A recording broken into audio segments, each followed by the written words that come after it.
She left a crowded bar at midnight and vanished before she reached her car. Hours later, a single sandal washed up on the shore, the only trace of 28-year-old Laura Bennett. 3 suspects, 3 different stories. One had just been released from prison. One lived alone and avoided everyone. One had a violent past and disappeared days later. This wasn't an accident. Someone made sure Laura never left that beach alive. The night air along Crescent Bay was warm and restless. Music from the Driftwood bar spilled into the street, mixing with the sound of crashing waves. It was August 12th, 2016, a Friday. Locals were celebrating the last weeks of summer. Among them was 28-year-old Laura Bennett. Friends say she was in high spirits, laughing over cocktails, planning a beach day for the weekend. She left the bar just after midnight. The walk to her car was less than 200 yards, past the boardwalk, the dunes, and a dimly lit parking lot. She never made it. By sunrise, her phone was found in the sand, its screen shattered. Hours later, a single white sandal surfaced near the tide line, half buried in wet sand. Police began searching immediately, but the more they dug, the more the night unraveled into contradictions. Witnesses gave clashing accounts, surveillance cameras showed gaps in the timeline, and 3 men, all with troubling histories, were seen in the area before Laura vanished. One had just finished a prison sentence. One kept to himself, avoiding neighbors.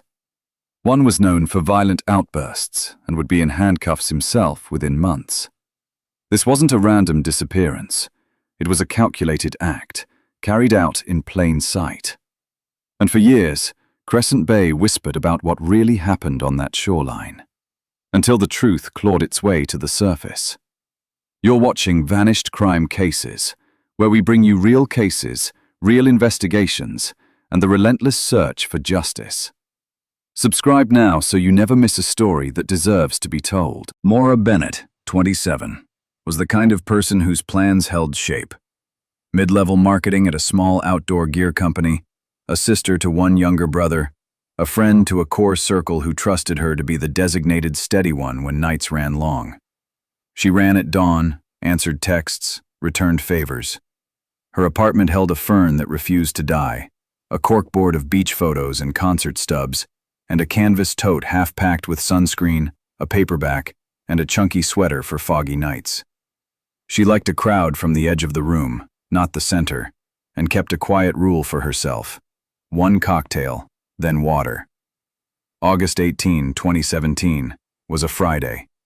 She finished work late, showered, put on a denim jacket over a black dress, and texted her best friend Alyssa that she'd be late to Blue Tide, the beachfront bar that split itself between tourists and locals. By 10:30 she was there, laughing, not loud, dancing, not much. The playlist was generous, the room warm, the night outside holding its breath. What follows is the sequence investigators later built and rebuilt, the one Crescent Bay would learn by heart. 12:45 a.m. Blue Tide has hit its midnight swell. People orbit the bar in comfortable circles. Laura is at a back booth with Alyssa, Maya, and Tina, sipping a slow cocktail and water. She checks her phone, texts from her brother about a Sunday beach plan, an email that can wait, and sets it face down. In the mirror behind the liquor bottles, a tall man in a gray hoodie leans into the bar, half-profile to the room, broad shoulders, restless hands. 2 tables over, Ryan Cross, 23, with a known temper when he drinks, tilts a beer and stares too long at nobody in particular. 1:10 a.m. Laura tells Alyssa she's stepping out to breathe. It's hot inside, makeup tacky at the edges. The side door opens to an alley lined with driftwood fencing and a slice of boardwalk beyond. She slips outside alone. Alyssa nods, casual, the way friends do when the night has not yet announced itself as dangerous. 1:20 a.m. Last clean sighting inside Blue Tide's interior camera catches Laura at the side entrance, framed for a heartbeat, denim jacket, hair pinned back, a small crossbody purse. She turns her head toward the door, then steps out of frame. That's the last confirmed image of her inside the bar. 1:28 a.m. A street camera across from Blue Tide shows the sidewalk toward the beach access. Two figures move together. Laura on the right, a tall man in a gray hoodie on the left, head down, hands gesturing. The clip has no sound. Their pace looks purposeful, not hurried. The frame ends as they pass the edge of the boardwalk stairs. 1:40 a.m. The taxi driver, a taxi slows at the lot's exit. Driver Brewer sees a woman matching Laura's build near the parking spaces closest to the boardwalk. He hears a fragment of argument, her voice quick, clipped, a man's voice heavy, lower. "No," the woman says, and then quieter words Brewer can't catch. The man lifts his hands, palms out, then cuts one hand through the air in a hard gesture. From Brewer's angle, it reads like insistence. He looks away to check his meter. When he looks back, the pair have shifted toward the boardwalk's darker mouth. He doesn't intervene. It looks domestic. He will replay this choice in his head for years. 1:44 a.m. Inside, Alyssa glances at the booth, sees Laura's drink still sweating on the table, and texts, "You okay?" No reply. She gives it a few more minutes, normal, harmless patience. 1:52 a.m. Friends begin to search. Alyssa steps to the side door and peers down the alley. Nothing. She calls. The phone rings once and dies to voicemail. She flags the bartender, who sends a staffer through the restrooms and patio. No sign. Alyssa loops the lot, scanning windshields for the catch of familiar hair, the flash of a denim sleeve. Anxiety arrives edged, not blunt. 2:05 a.m. On the fencing near the boardwalk, a small poster for a surf competition flaps loose. Waves carry salt up the slats. The boardwalk stairs are slick with dew, the sand below pressed smooth by wind. The left sandal, white strap, size 7, sits heel deep at the base of the stairs, turned on its side as if a foot came out mid-step. There are two sets of prints beside it, one lighter, one deeper, both leading toward the curve where sand darkens into wet and the rock shelf begins. The tide is creeping in. The edges of the prints fuzz. 2:10 a.m. The first evidence, Tina spots the sandal, hesitates with a hopeful story. Maybe she kicked it off to feel the sand. Then calls for Alyssa. Alyssa kneels, doesn't touch it, and feels the world tilt. She calls again, straight to voicemail. Her voice strains thinner than she means it to when she says, "We're calling this in." 2:12 a.m. 911. The call is steady, stripped. "Our friend stepped out of the bar around 1:15 and didn't come back. We found her shoe by the boardwalk. We can't reach her phone." "Stay where you are," the dispatcher says. "Don't go onto the rocks. Officers are en route." 2:20 a.m. Laura's phone. A junior officer, sweeping his flashlight along the rock shelf, finds a navy phone case wedged between stones. The glass is spidered. The edges are wet. Alyssa confirms it on sight and swallows back the noise that tries to come out of her mouth. 2:28 a.m. Police on scene. Two patrol units, lights low. They mark the sandal, photograph the stairs, the prints, the phone. Basic questions. When did you last see her? 1:20 inside? Who was she with?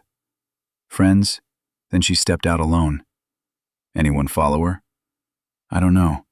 Maybe the guy in the hoodie at the bar. 2:40 a.m. The bar manager brings 2 USB sticks with camera pulls. Interior front and side registers. Exterior over the dumpster. Grainy, imperfect, better than nothing.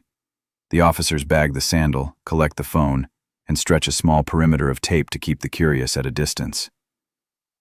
2:55 a.m.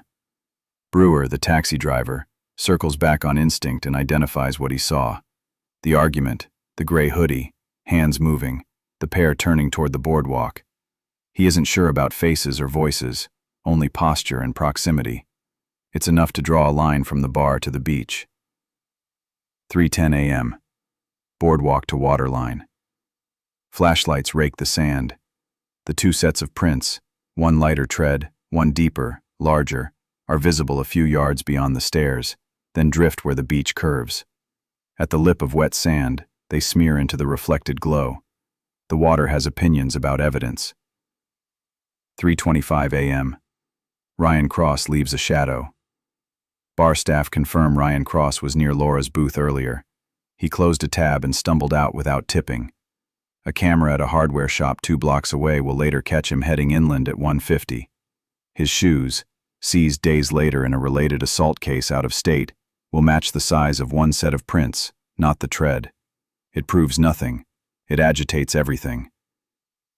3:40 a.m. Derek Cole on the grid. A traffic camera north of Blue Tide tags a beaten pickup registered to Derek Cole, out of prison 3 weeks for aggravated assault. His parole paperwork says home by midnight. The camera disagrees. His sister lives a mile inland from the bar. He'll later say he drove to check on her. She was asleep.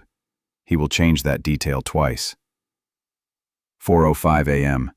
Sergeant Hale takes the scene. Hale arrives from a warm bed into the cold geometry of a beach at night. He walks from the shoe to the phone to the edge of water and back, building the first working model. Bar, sidewalk, boardwalk, prints, phone, water. He doesn't say abduction out loud. He doesn't have to. He orders a first light grid cert. 5:10 a.m. Dawn. The horizon opens. The beach is suddenly legible. Tire tracks from patrols, sneaker prints, tape, markers, the crooked square where the sandal sat. Hale studies the boardwalk's underbelly and notes scuffs along the lowest rail. New or not, he can't tell. He asks for a canine team, knowing the tide has already put its hands on everything. 5:35 a.m. Mother. Notified Alyssa sits on a curb and calls Laura's mother. The words come out assembled correctly. The silence on the other end is a shape you could walk around. 6 a.m. The 3 suspects in focus. Before the sun fully dries the boardwalk steps, the working list has 3 names. Derek Cole, recently paroled, truck near the bar after midnight, history of violence, knows service entrances and maintenance nooks along beachfront from a former city job. Peter Harlow, solitary, camera always at night, ambiguous item, pendant. Proximity to the access path, thin answers. Ryan Cross, young, volatile, documented bar presence, leaves town abruptly after the weekend. Months later arrested for an assault across state lines. The case doesn't choose, yet. It collects. Earlier that night, 10:35 p.m., Laura arrives at Blue Tide, texts Alyssa for the booth, sits across and smiles the way she does when the week is finally off her back. She orders 1 cocktail with a name that sounds like a dare and then switches to water. She never breaks her private rule, even when the room asks. Around 11:20 p.m., she takes a photo through the side door, just black water and windowed reflections, and sends it to her brother with a line about a Sunday beach day. He replies later, after sleep, with hell yes. She never sees it. 12 to 12:30 a.m. The room is crowded enough that nobody registers the gray hoodie as anything but a cliché. He is tall but tries to look taller, elbows planted on the bar like he owns the wood. Someone says he came alone. Someone else says he arrived with 2 shadows who drifted away. The cameras won't confirm either version. 1:15 to 1:20 a.m. Laura leaves the booth. The camera confirms her at the threshold. The exterior cam behind the bar, over the dumpsters, catches a blurred shoulder and the arc of a hand. The street cam across Dune Street picks her up with a tall man beside her, both moving south. This is the last time law and camera agree on both figures in the same frame. 7:30 a.m. K9.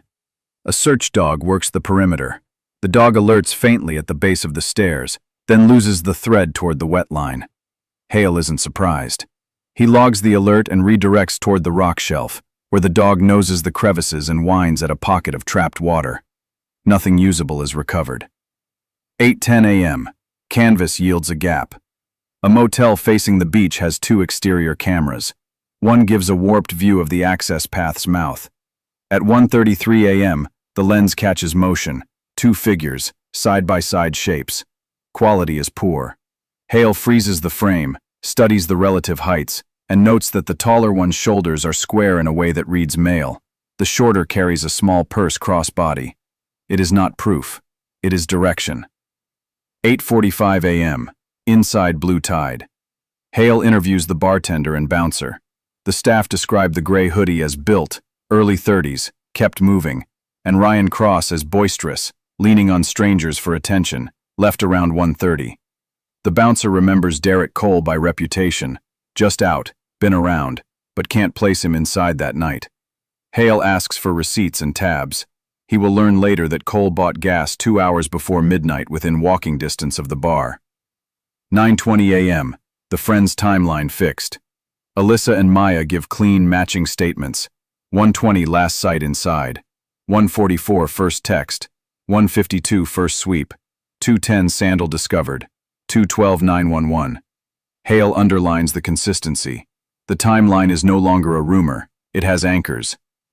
10:05 a.m. Phone data.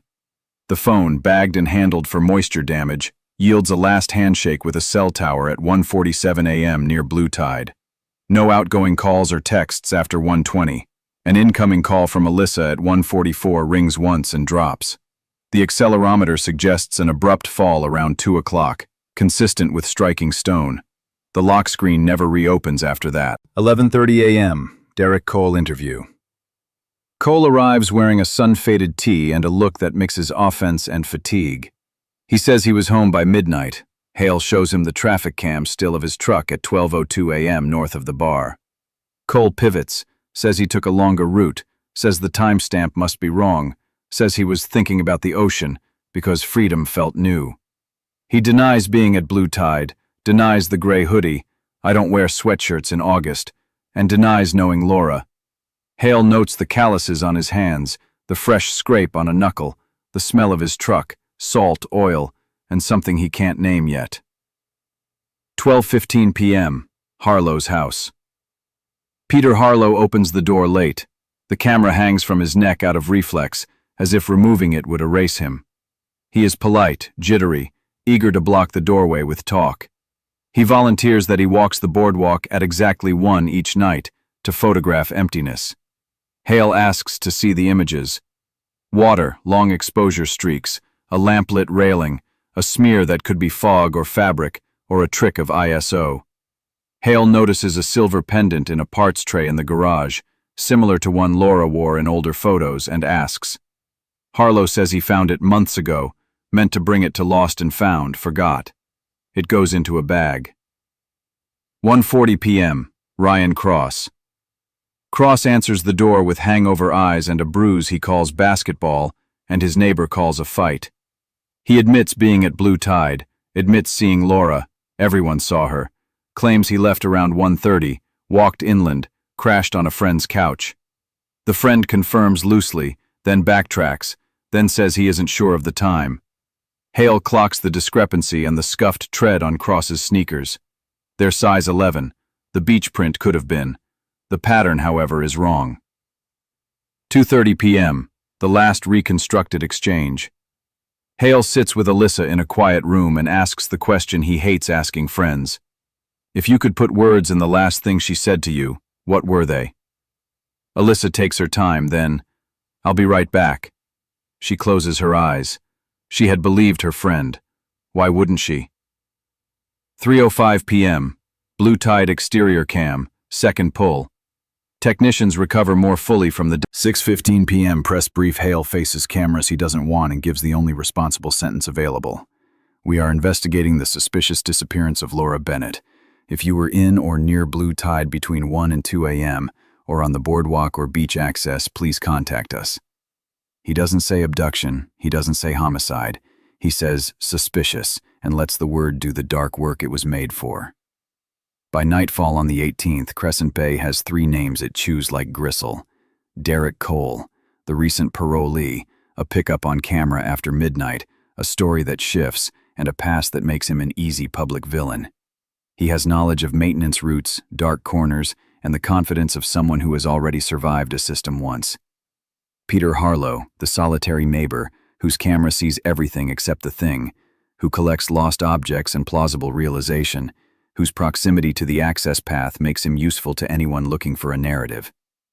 Ryan Cross, the young hothead, who drinks too much, leaves at the wrong time, and disappears from town soon after, later surfacing in handcuffs for a different violent night in a different state. None of them is proven, all of them are possible. The case begins to live in that gap. Outside the bar, 1:40 a.m., Brewer's reconstruction. No. Just listen.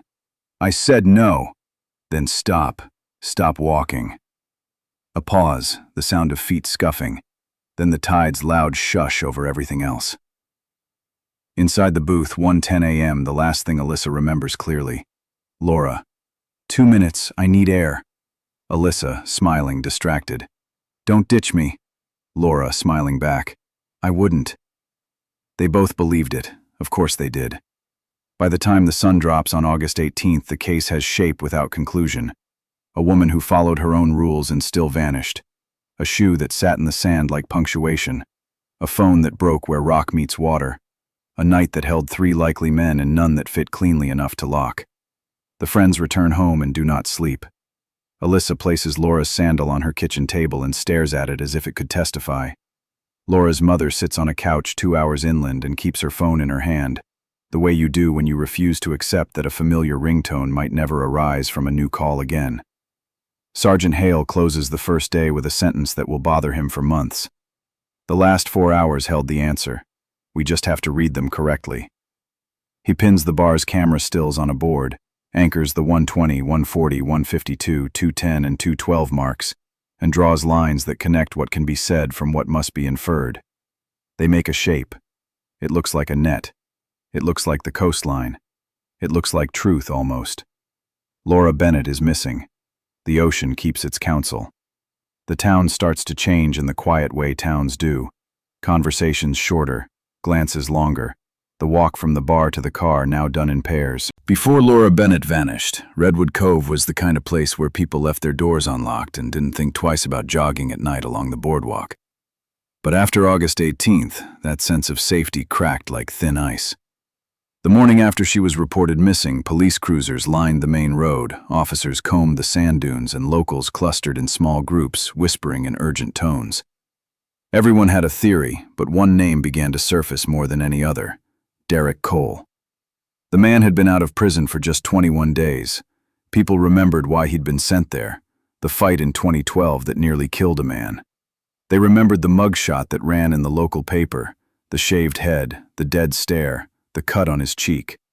And now, in the wake of Laura's disappearance, they remembered something else: Derek's temper, his history of unpredictable violence, and his tendency to disappear for hours with no explanation. By the second day, that knowledge had turned to quiet fear. Mothers pulled their children closer while walking to the store. Bar patrons exchanged looks when the topic came up. Even old friends of Derek's admitted they were keeping an eye out. On paper, Derek Cole's history was straightforward. Age, 35, height, 6'2", weight, 230 pounds, solid build. Criminal record, multiple misdemeanors for disorderly conduct, 1 felony conviction for aggravated assault. The assault that sent him to prison had started over something trivial, a spilled drink. But in the crowded Blue Gull Tavern, trivial turned dangerous fast. Witnesses told police Derek's voice went from calm to shouting in seconds. The other man tried to walk away, but Derek followed, shoving him in the back. 1 punch became 5, then 7. The man collapsed. By the time bouncers pulled Derek off, the victim's face was a swollen mess, his ribs cracked. In prison, Derek didn't blend in. A former cellmate later told investigators, "He wasn't the biggest guy in there, but nobody wanted to cross him. You could see it in his eyes. If he decided he didn't like you, it was over." Back home, Derek kept mostly to himself. He did occasional repair work on boats and at the beach, jobs that gave him intimate knowledge of the area, where the lights didn't reach, where the dunes were high enough to hide a person, where the old boardwalk planks creaked loud enough to give someone away. On the night Laura disappeared, traffic cameras caught Derek's truck turning off Harbor Street toward the Blue Tide Bar at 1:33 a.m. The truck was old and noisy, the kind of vehicle you could identify by sound before you saw it. Detectives traced his route. He pulled into the municipal beach lot and parked near the south end, just 40 yards from the wooden walkway that led down to the sand. A fisherman prepping his boat saw the truck sitting there for nearly 10 minutes, engine idling. That sighting mattered because Derek knew this stretch of beach. He'd worked here before, repairing lighting along the south path. He knew exactly where the security cameras ended and how to move unseen along the sand. At 1:46 a.m., the truck left the lot. From there, its movements weren't tracked again until 2:11 a.m., when another camera picked it up heading back toward Derek's neighborhood. That 25-minute gap overlapped almost perfectly with the window of time when Laura vanished. 2 days later, Detectives Sarah Lindell and Tom Avery brought Derek in. Derek slouched low in his chair, his arms folded, the brim of a faded ball cap shadowing his eyes. "Where were you Friday night?" Lindell asked. "I'm home," Derek said. His tone was flat, final, like he wanted the conversation over. "Alone?" "Yeah." Lindell slid a still image from the traffic cam across the table. "That's your truck, isn't it?" Derek glanced at the photo for less than a second. "Guess so." "So you weren't home the whole night?" "I went out. Needed to check on my sister," he said. "What's her address?" He hesitated. "She's, staying with a friend right now. Don't remember the street." Lindell made a small note. Avery leaned in. "Why park at the beach lot?" Derek shifted in his seat. "Sometimes I go out there to smell the ocean. After years inside, you miss that." By the end of the interview, Derek had given 3 separate explanations for his night. Detectives examined Derek's truck. The smell hit them first. Salt air, oil, and something faint but sharp like rust or blood. "Been fishing?" Avery asked casually. "Nope, just working on the truck." There were fresh scrapes across his right knuckles. Derek claimed they were from changing an alternator, but there was no grease on his hands or under his nails, and the alternator looked untouched. Worse, no one could place him after midnight. Neighbors said they hadn't seen his truck. His parole officer said Derek missed a scheduled check-in the morning after Laura vanished. Derek claimed he overslept. Easy. With the second interview, Lindell placed a printed photo of Laura on the table. "Do you know this woman?" Derek's eyes barely touched the photo. "Nope." When told about the sandal found on the sand, he gave a tight-lipped smile, held it for several seconds, then shrugged. "And you think that's mine?" It wasn't what he said. It was the pause, the way he avoided looking at the detective, the way his shoulders rose slightly as if bracing for something. By now, Derek Cole was firmly in the crosshairs. A violent past, seen at the right place at the right time, knowledge of the beach's hidden routes, alibis that shifted under pressure. But without hard physical evidence, police couldn't charge him, which left the town wondering, if it wasn't Derek, who else had the opportunity to make Laura Bennett vanish into the dark? The name Peter Harlow didn't surface in the first frantic hours after Laura Bennett disappeared. It drifted in later, quietly, like a fog rolling off the water, blurring edges, changing what people thought they knew. At first, the town poured its fear into the obvious containers, the bar where she was last seen, the stretch of boardwalk that seems safe until you remember how quickly it empties after midnight, the cold reach of the tide. But as the days stretched, attention widened, and unease looked for a face. It found a man who had been there all along, the neighbor who rarely spoke, the figure near the dunes with a camera, the lone porch light at odd hours. He lived a quarter mile from the water, in a cedar-shingled cabin pressed into a stand of shore pines, the kind of place you miss if you're not looking. Paint peeled from the window frames. A wind chime hung silent above the steps. The curtains stayed shut even when the sun was generous. People said the house smelled like damp books and old rope. They said he slept during the day and walked at night. They said he watched. In a town that prides itself on knowing everyone, Peter was an absence shaped like a person. For years, sightings were harmless anecdotes with a shiver at the end. He stood with a camera on the south jetty at dawn. He lingered on the boardwalk railing at dusk. He leaned on the stump of an old piling, head tilted as runners passed. None of that is illegal. It was the frequency, the steadiness, the way his presence felt more like an instrument measuring something than a person enjoying the view. Women adjusted their routes without admitting why. Parents told daughters to text when they got home. Shopkeepers grew used to the scrape of his Jeep pulling into the same rutted space by the bait shop, and grew equally used to him buying nothing. The owner thought Harlow liked the smell of brine and herring more than conversation. When Laura vanished, those anecdotes hardened. What had been background turned into foreground. People revisited moments and assigned them meaning. A woman remembered the click of a shutter when she bent to retie a shoe. A lifeguard remembered a thin figure near the dunes watching the bathrooms at closing time in July. A teenage boy remembered a man moving down a side path parallel to the beach, pace matched to a group of girls walking above. Individually, any of those memories was a shrug. Together, they formed a shape nobody liked. Saturday, August 19, 6:10 a.m. The morning after Laura's disappearance began the way all difficult mornings begin in places like this, with volunteers. Search lines formed at first light, hands skimming dune grass, eyes tuned to color and shape that shouldn't be there, cloth, plastic, metal glint. The waterline was combed as if it could be persuaded to give back what it takes. On the promenade, flyers began to multiply. Missing, Laura Bennett, 27. The picture was the one everyone had seen online. Shoulders square, hair pinned back, a silver pendant at her collarbone catching light. Sunday brought rumors in concentric circles. People said a cab driver had heard an argument near the lot. People said a tall man in a hoodie walked beside Laura toward the boardwalk access. People said the police had found her phone cracked among the rocks and one white sandal turned on its side at the bottom of the steps. The facts were simple. The narrative wasn't. The town hated the gap between what they knew and what they could prove.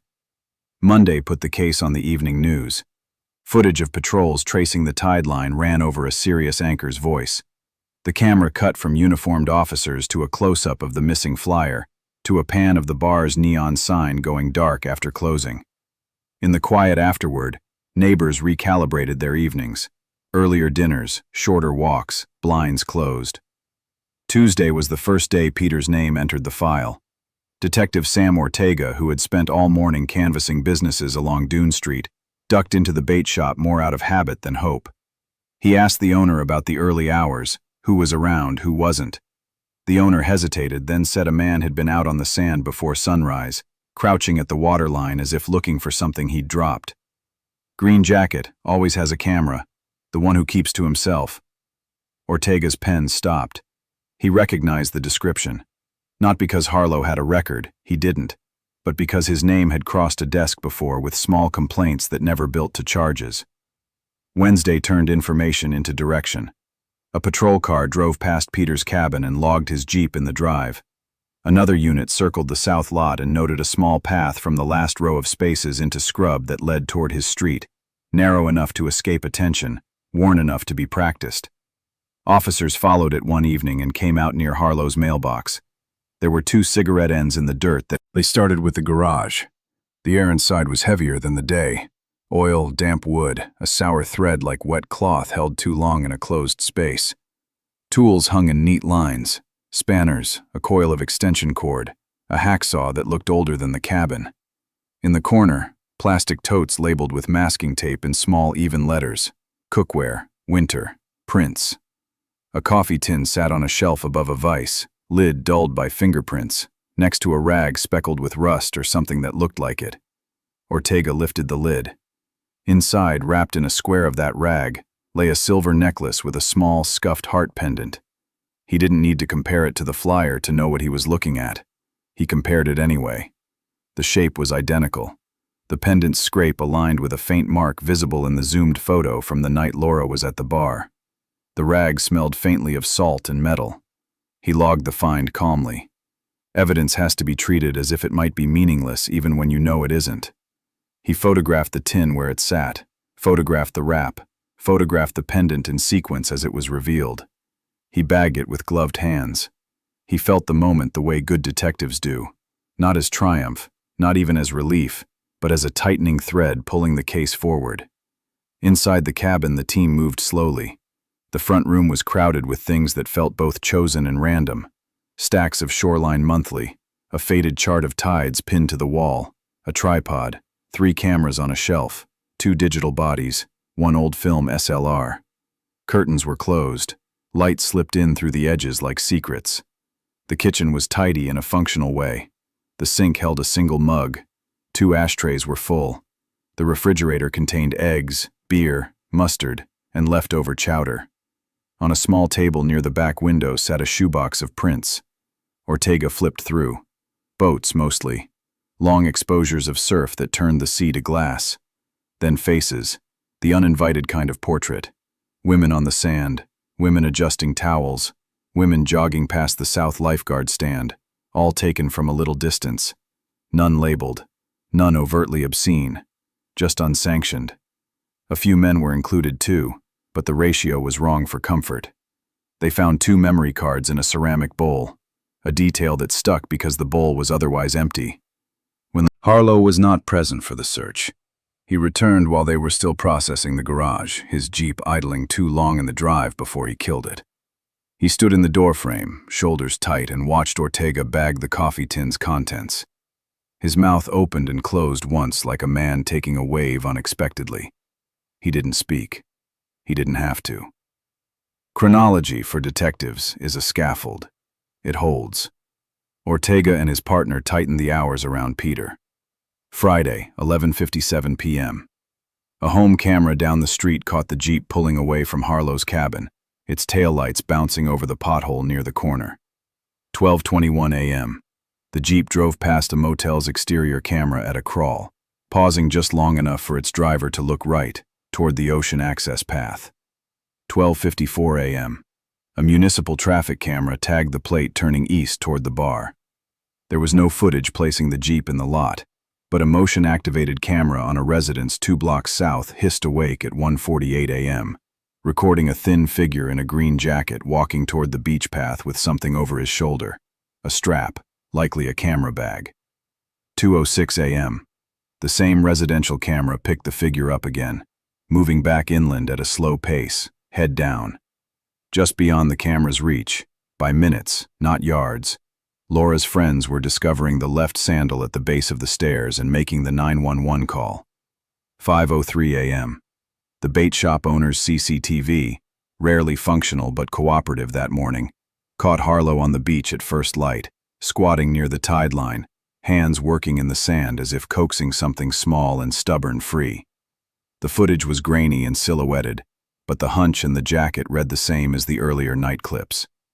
Layer those frames with the coffee tin pendant and the photos on his card, and the shape was undeniable. Still not proof. Still a story that could be told a different way by a defense attorney. But to the detectives on the floor, a path appeared. Boardwalk, stairs, sand, water, and back again. Searches changed character when a single detail entered the file. Harlow's "I found it on the sand" turned the vast into the specific. Ortega ordered a grid centered on the base of the stairs where the print reverse had been visible. They flagged the area with orange markers and worked in slow lines. Cadaver dogs were brought again, not because anyone expected remains, but because scent lingers in invisible ways. They found the thing beaches always offer, pieces of what they've already claimed, rope ends, a tine of a broken plastic rake, a beer cap, a plastic fork, small diagonals of blue tarp. They found an old hair clip buried until the hinge corroded shut. They found a cigarette butt of the same brand Peter smoked, with enough filter left for a lab to say likely male DNA, but not enough to draw a clean line from butt to man. They found, 2 inches down in damp sand, a square of cloth the size of a stamp, synthetic, light in color. Under magnification later it would look like a sliver of a strap. Under the light of the day it looked like everything else beaches leave for you to overinterpret.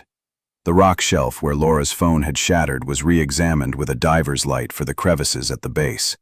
Ortega went himself, not into the water but to the very edge, lying on the cold stone, tilting the beam so it grazed surfaces. He saw only what tides want you to see: sand caught like sugar in stone, a tiny lid from a travel-sized bottle, a smooth pebble glinting as if it meant something. He recorded the nothing because even emptiness has to be recorded when cases are the kind that attract lawyers. Harlow's nearest neighbors were used to window knocks in daylight asking for statements. Most did not want to be on record as the kind of person who points at the weird man and says, "him." Still, small recollections came. A woman on Cedar Lane said she'd seen him 3 times that week before sunrise, walking with a camera and something in his other hand that she could not name. A subconscious detail, weight in hand. A man who ran a kayak rental said Harlow would stand near the stairs and watch couples leave their kayaks on the sand, then look up when they looked back, as if practicing the timing of eye contact. The teenage boy remembered Harlow's habit of stopping at the apex of the dune path and turning his head left then right in a precise motion like a metronome. None of those details are crimes. All of them transmitted a tone. They loaded the case with material that juries feel and defense attorneys slice open. Detectives brought Peter in, not as a performance but as a necessary step. The room was windowless by design, air busy with the hum of a vent. Peter folded his hands, unfurled them, folded them again. Ortega placed the pendant on the table without removing it from the bag. "Is this something you recognize?" Peter's eyes flicked to the silver, then away. "I told the officers," he said. "Found it on the sand." "What time did you find it?" "Morning, early, sun wasn't up." "Which morning?" A pause. "Saturday." He swallowed. "The day after it happened." "Why put it in a coffee tin and wrap it in a rag?" Another pause, longer. "Didn't want to lose it." "Why not bring it to the station? There were flyers everywhere."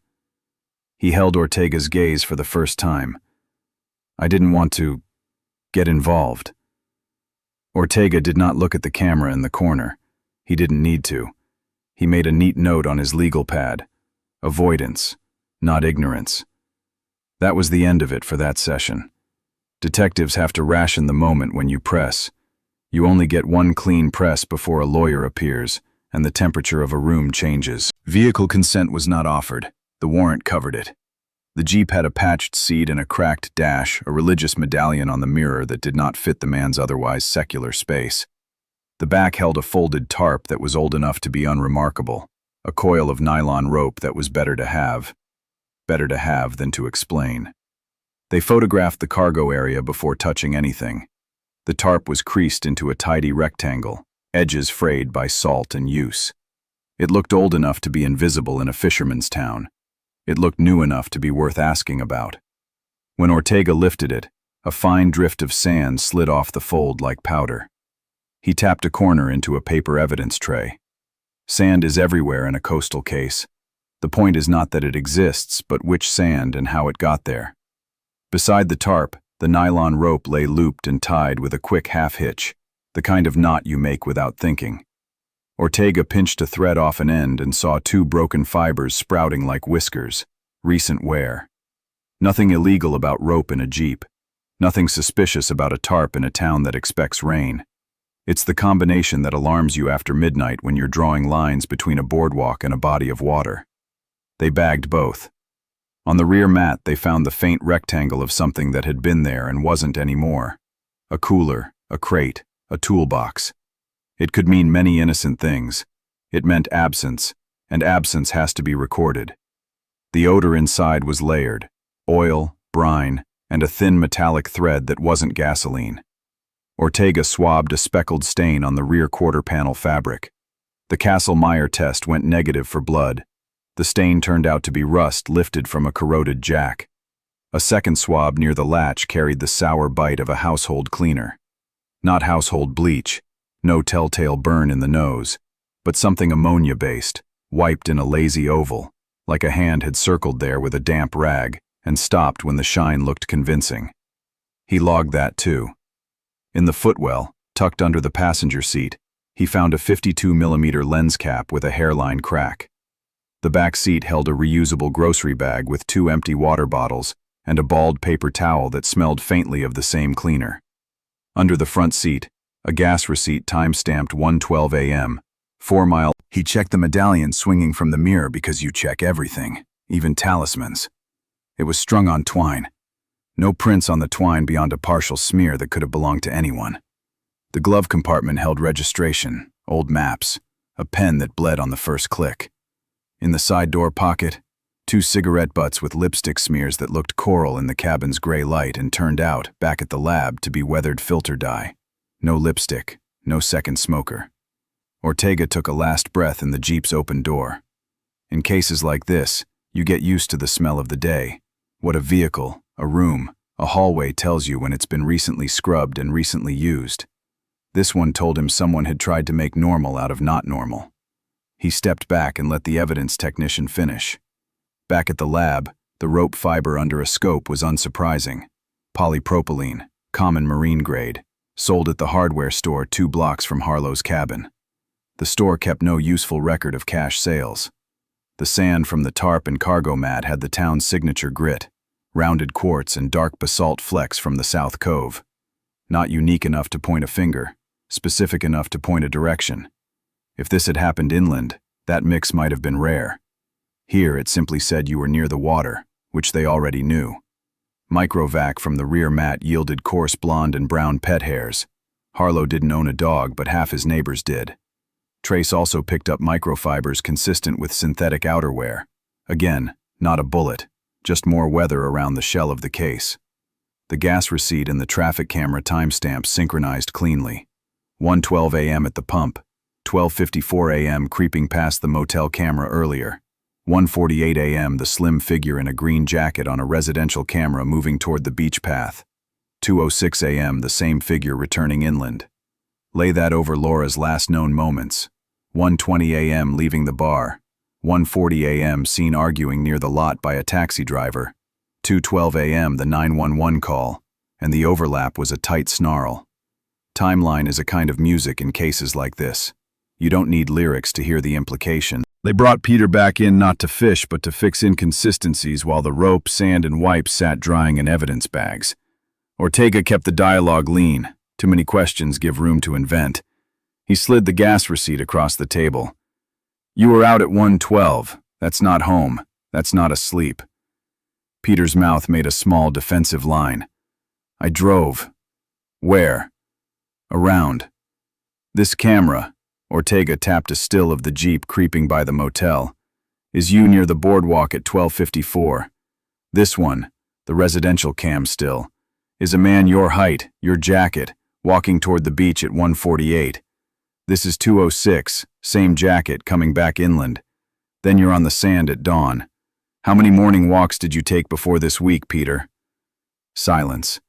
His left thumb rubbed a groove into his right palm like he was trying to erase a fingerprint. Why the rope and tarp? Kayaks. The word came out too fast. Sometimes I help tie them down.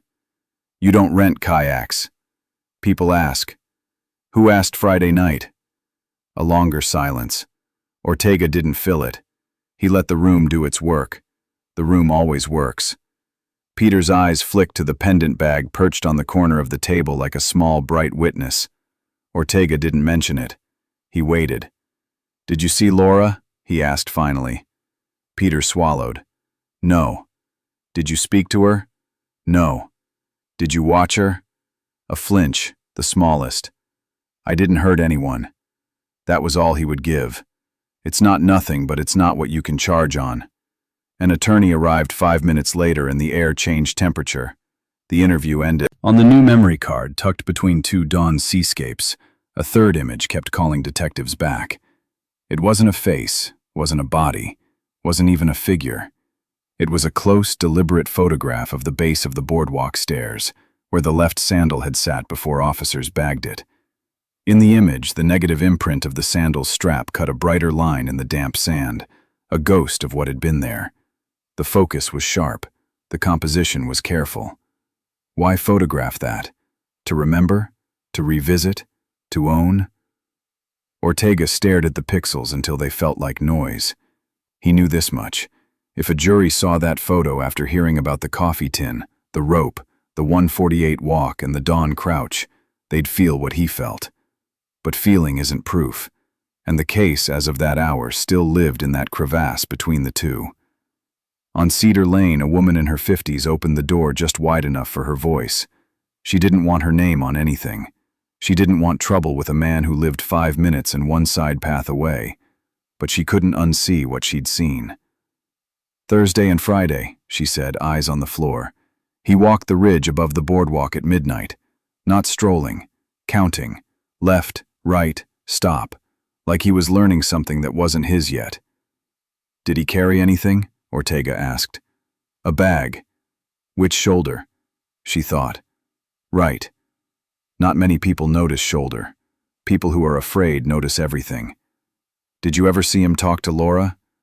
A small, miserable shake of the head. No, he doesn't talk. He looks. By the weekend, Clearwater Bay had split into 2 stories. In one, Peter Harlow was a lonely voyeur who liked to feel near other people's lives without entering them. Creepy, yes. Criminal, not quite. In the other, he was the shadow at the edge of Laura Bennett's last night. A man whose timing and trophies and topography knowledge fit too neatly to be accident. At the diner, an old fisherman wagged a hand. He's been odd since his father died, he said. Odd ain't evil. At the pier, a teenage girl rolled her eyes and pulled her hoodie tighter. He stands and stares. You don't forget that. The case became a mirror. What people saw in Peter told detectives as much about those people as about him.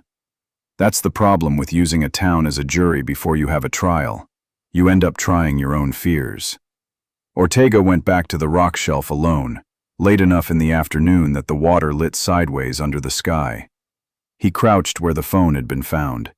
He traced the half-moon scuff in the stone that might have been made by a case corner, might have been there for years.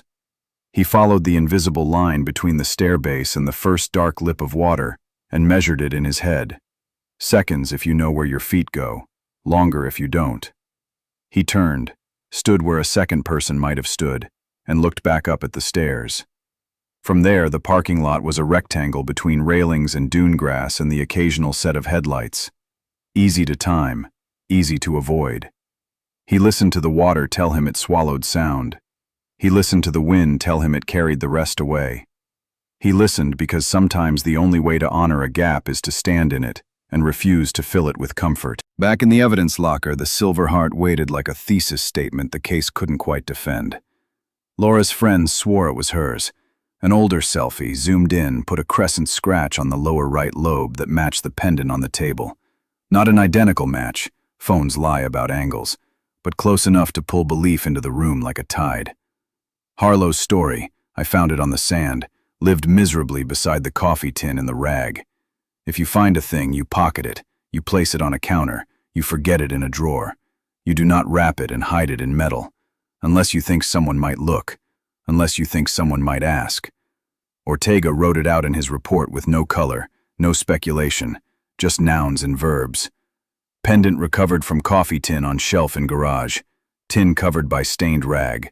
Suspect states he found pendant on sand morning after incident. Suspect did not report find to police despite widespread notice. Photographs recovered from suspect's camera show base of boardwalk stair at approximate 600 hours, with negative impression of sandal visible in sand. On paper, it looked thinner than it felt. Cases are like that. The page can't carry the room's silence or the way a man doesn't look at a photograph of a missing woman. 2 days later, a clerk at the hardware store produced a blank receipt roll and shrugged apologetically about cash sales.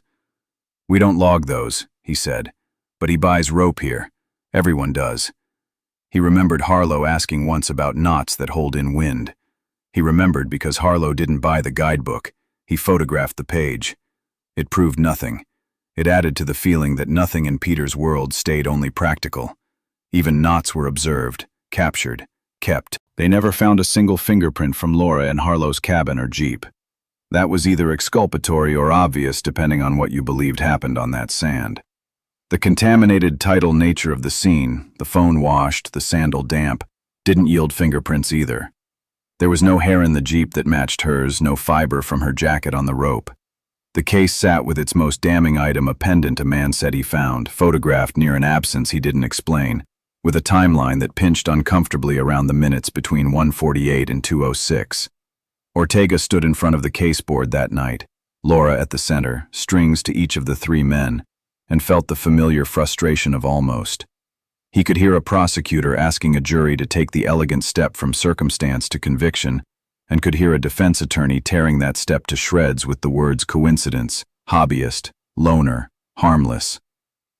Late on a Sunday, a jogger flagged down a patrol car and said he wanted to correct his earlier statement. He had told an officer he saw nothing unusual on the night Laura vanished. Now, after thinking too long in the shower, he remembered a flash of light on the sand between 1:50 and 2 a.m. Not a phone screen, the color was wrong, but a small flashlight cupped in a hand and turned downward, moving in short, precise arcs, like someone searching for something tiny, like dropped keys or a necklace. The light traced a tight circle near the bottom step, then cut out. He hadn't thought anything of it at the time. People lose things on beaches. Now he did not like how that memory sat beside the photo of the sandal's reverse in Harlow's camera. It was still not proof, but each time a new small thing aligned with the old small thing, Ortega felt the case lean. By the time the paperwork on Peter Harlow moved from active search to active surveillance, the file had grown to a tidy thickness. Timestamps, paths, objects, responses.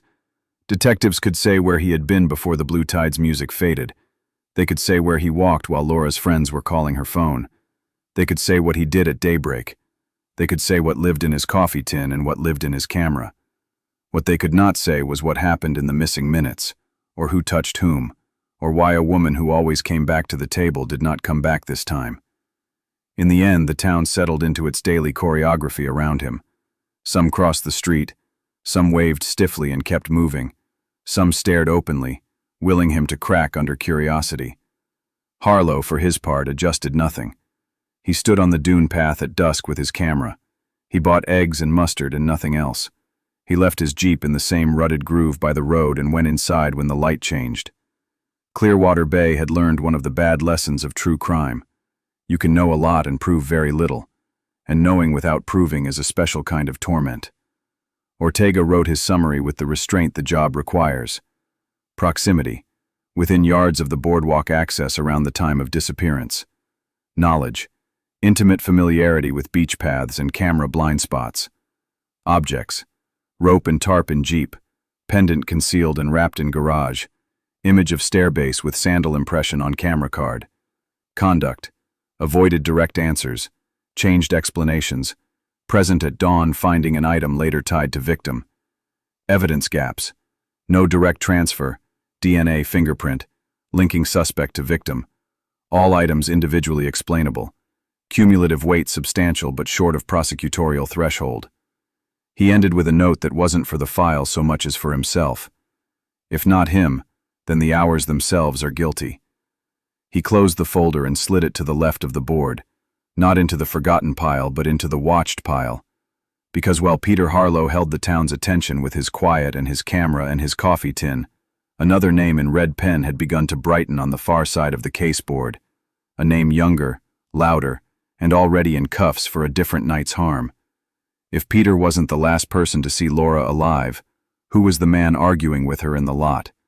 If a necklace found its way into a coffee tin, whose hands set it? Up until now, suspicion had shifted between men who each carried their own brand of darkness. A recently released convict, a solitary man with unnerving habits. But in the middle of the investigation's second week, a new name was whispered in the squad room, and it landed like a cold weight on everyone's chest.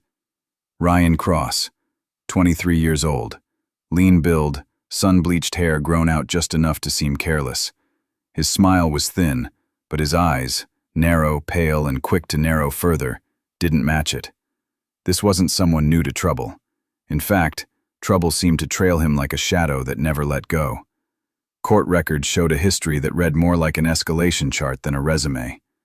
2 years earlier, he'd been arrested for assaulting his girlfriend after an argument in a parking lot. The victim had filed for, and been granted, a restraining order. Police noted that when they served him the order, he laughed, told them, "It's just paper." In a small coastal town where most young men either worked on fishing boats or drifted through summer jobs, Ryan had already been marked. The locals knew the type, quick to temper, slow to cool down. When his name came up in connection with Laura Bennett's disappearance, the unspoken thought circled through the community. If he'd done it before, what would stop him from doing worse? August 18th, 2017. The Blue Tide bar was at full capacity. Neon blue light bled across the wooden floor, reflecting off pint glasses and wet countertops. Music thumped low and bass-heavy, mixing with the briny tang of sea air drifting in from the open back door. At 1:08 a.m., camera footage showed Ryan Cross leaning against the bar. Laura Bennett stood 2 places down, laughing with a friend, unaware that his gaze kept sliding toward her. Not a glance in passing, a fixed, measuring look. Bartender Ella Price remembered him well. Ella, you want another? Ryan shrugs. Yeah, whiskey. Make it strong. Ella, you all right? Ryan, half smiling, eyes still flicking toward Laura. Never better. A couple of patrons later told police they noticed him adjusting his position, angling himself just close enough that if Laura turned, she'd see him. She didn't. At 1:15 a.m., Laura stepped outside to smoke. Less than a minute later, Ryan moved in the same direction. The footage caught him passing the camera at the door, his jaw set, his drink abandoned on the bar. To understand why Ryan's presence at the bar mattered, detectives pulled his prior history. What they found painted a picture of a man whose frustration often boiled into physical violence. In 2015, he'd been arrested after grabbing his then-girlfriend by the throat during a fight. She told officers he'd whispered, "Don't test me," before shoving her against a car. She pressed charges. 6 months later, the case collapsed after she stopped cooperating.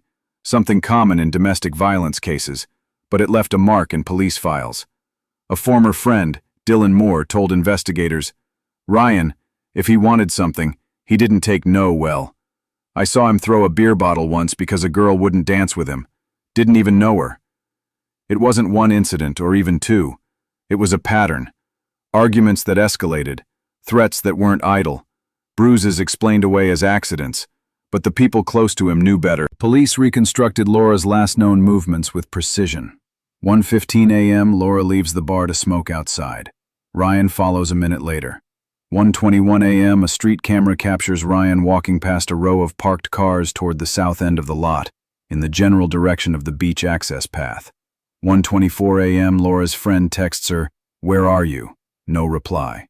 1:28 a.m., a resident in an apartment above the parking lot hears raised voices, a man's, sharp and aggressive, and a woman's, higher-pitched, distressed. They don't open the window.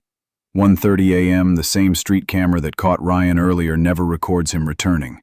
That gap was all investigators needed to start thinking the worst. The witness who heard the voices told police they regretted not looking. "I thought it was just another drunk couple fighting," they said.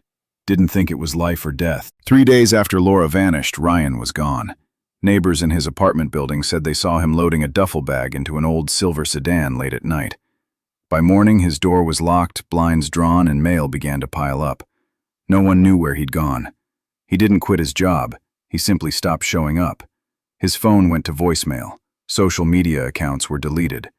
To a town already rattled by Laura's disappearance, it looked like a man running from something.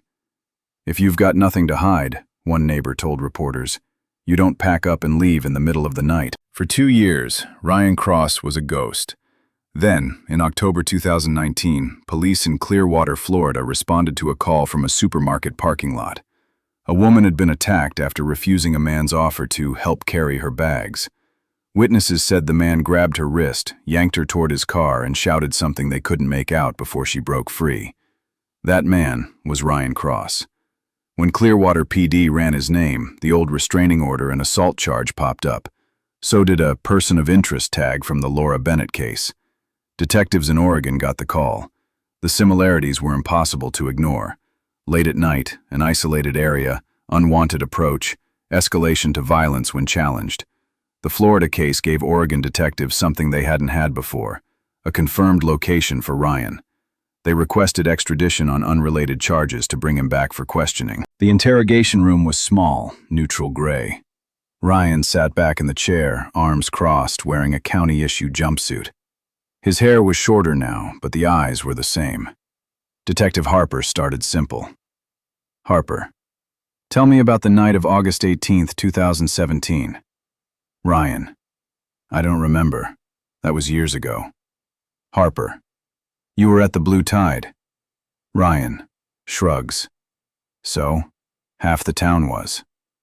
As the questions tightened, about following Laura outside, about the street camera, about leaving town without notice, his posture shifted, shoulders squared, foot tapping. Harper, "Where did you go after you left the bar?" Ryan, "Walked, drove, I don't know." Harper, That's not an answer. Ryan, leaning forward, voice rising. It's the one you're getting. The more Harper pressed, the more cracks appeared. He looked away when shown Laura's photo. He exhaled sharply, jaw tight, when told about the witness who heard arguing. His answers grew clipped, then silent.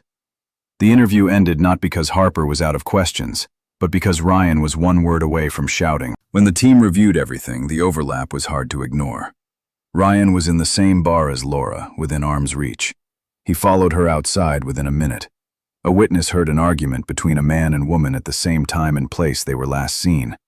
Ryan vanished from the town days later without explanation. 2 years on, he committed another violent act against a woman in a near-identical setting. And yet, there was no physical evidence tying him to Laura. No DNA, no confirmed sighting beyond the parking lot, no recovered personal items. In court, suspicion was not enough, and suspicion was all they had. The detectives couldn't shake the feeling. Neither could Laura's family. Ryan Cross had a history that fit the profile too well to ignore. Violence, escalation, flight, and a timeline that dropped him into Laura's last known moments before she vanished. But without proof, he walked out of that interview room in 2020 as a free man. The question that lingers is the one nobody can answer. If Ryan Cross did meet Laura Bennett on that dark stretch between the blue tide and the beach, what happened when the cameras stopped recording? The fluorescent lights in the task force briefing room flickered faintly, casting a cold glow across the long table piled high with folders, maps, and photos. Weeks of chasing leads had produced more frustration than answers. The detectives sat with arms crossed, coffee gone cold, faces tight with fatigue.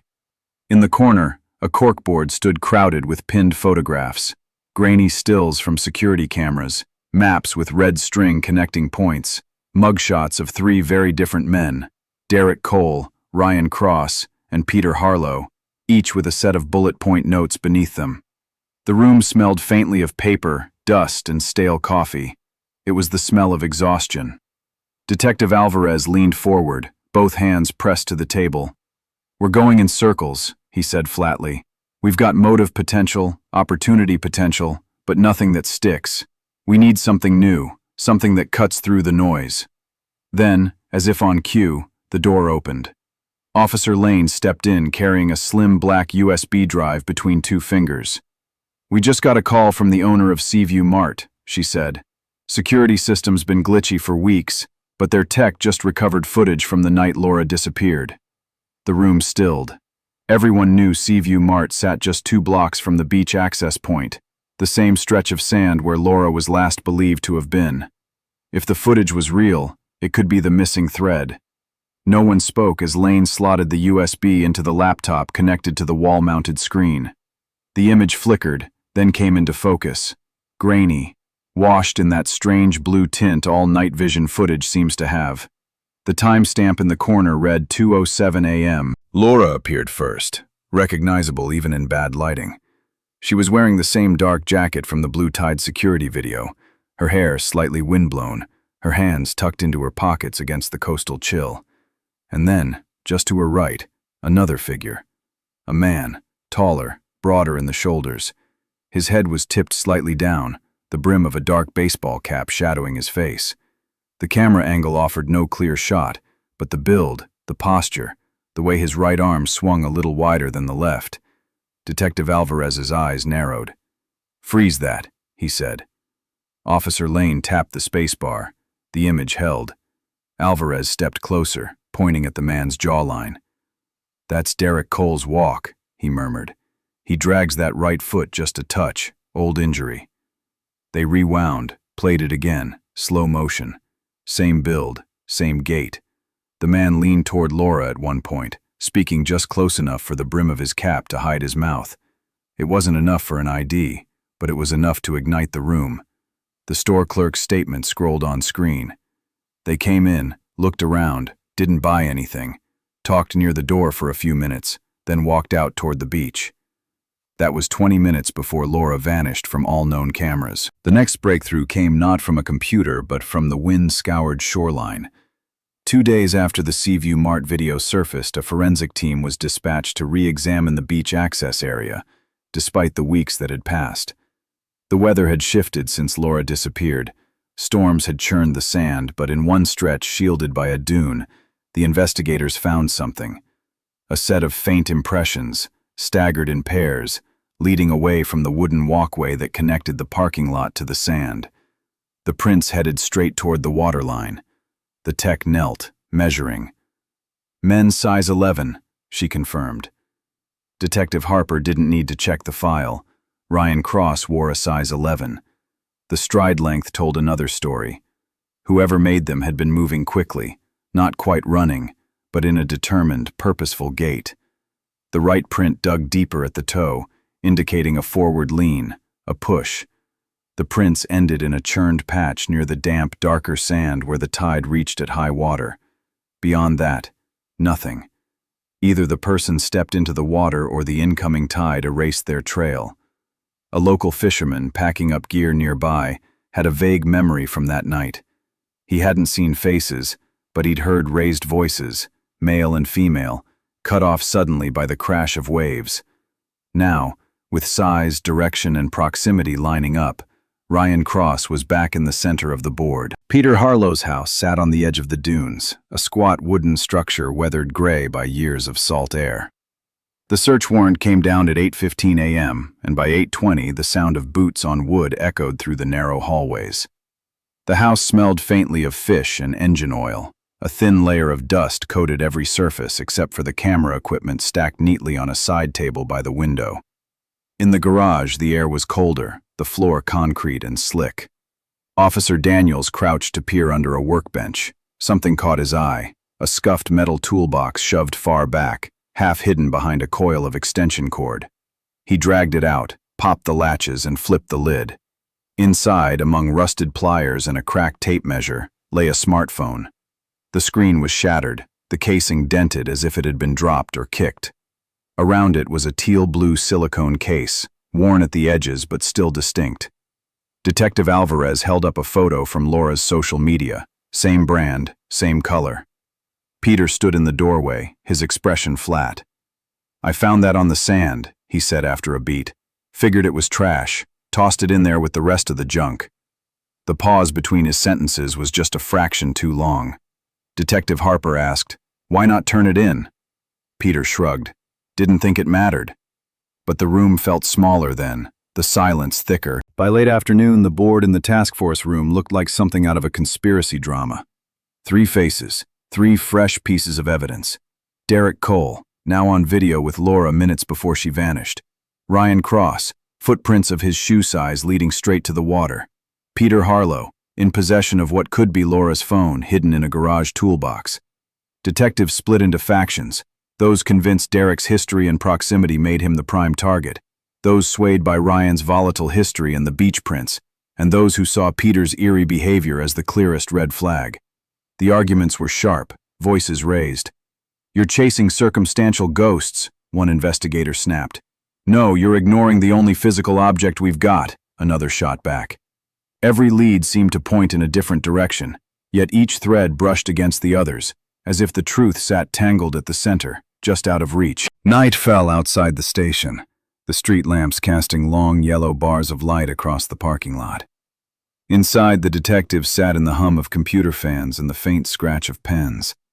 On the board, red string connected the Seaview Mart still frame to the map of the beach, looping down to the print photos, then arcing over to the image of the teal-blue phone case. 3 men, 3 secrets. And somewhere, whether in Derek's shadowed walk, Ryan's hurried steps, or Peter's guarded garage, was the key to Laura Bennett's fate. The narrator's voice hangs for a beat before the fade. 3 men, 3 secrets, and only one of them knows where Laura Bennett is. In the next chapter, a single piece of evidence will shatter this fragile balance and point the finger at the one man who can't escape what's coming. The investigation stalled, not because the detectives stopped caring, but because every trail led into fog. Every promising lead hit the same wall, not enough to charge, not enough to close, not enough to bring Laura Bennett home. Weeks turned into months. The news cycle moved on, but in Ocean View the wound stayed open. The town that had once sold itself on boardwalk postcards and summer sunsets now carried a darker reputation. The beach was still beautiful, but locals spoke about it differently, lower voices, cautious glances toward the shoreline after dark. The rumors never stopped. Some swore Derek Cole had been seen walking the dunes at night, hands buried in his jacket pockets. Others claimed Ryan Cross had been spotted in a neighboring county, sitting alone in a diner booth, staring at nothing. And Peter Harlow? He stayed in his weathered house, curtains always drawn, the shape of his head sometimes visible in the upstairs window when the streetlight caught it just right. None of it was proof, but in a place this small, suspicion becomes a currency, traded and inflated until it's impossible to tell what's real. On the Bennett family's front porch, a framed photo of Laura still sat beside the door, her smiling in that way that made her eyes crease at the corners. Beside it, a weatherproof poster offered a reward for information, the ink fading under the salt-heavy air but still legible. $25,000 for the truth. Her mother replaced the flowers every week, arranging them in a chipped blue vase Laura had once bought at a yard sale. Her father fixed the porch light so it would never burn out, just in case she finds her way back at night. The house had become a quiet memorial that refused to admit it was a memorial. Ocean View's shoreline drew fewer tourists that year. Lifeguards said the atmosphere had changed. People still came during the day, but as soon as the sun dipped, the sand emptied. The laughter of late-night beachgoers was gone, replaced by the slow hiss of waves and the occasional cry of a gull. For the locals, the beach had become both sacred and haunted. They spoke about it in the same way one might talk about a grave, respectfully but never without the shadow of what might lie beneath. The case file remained open.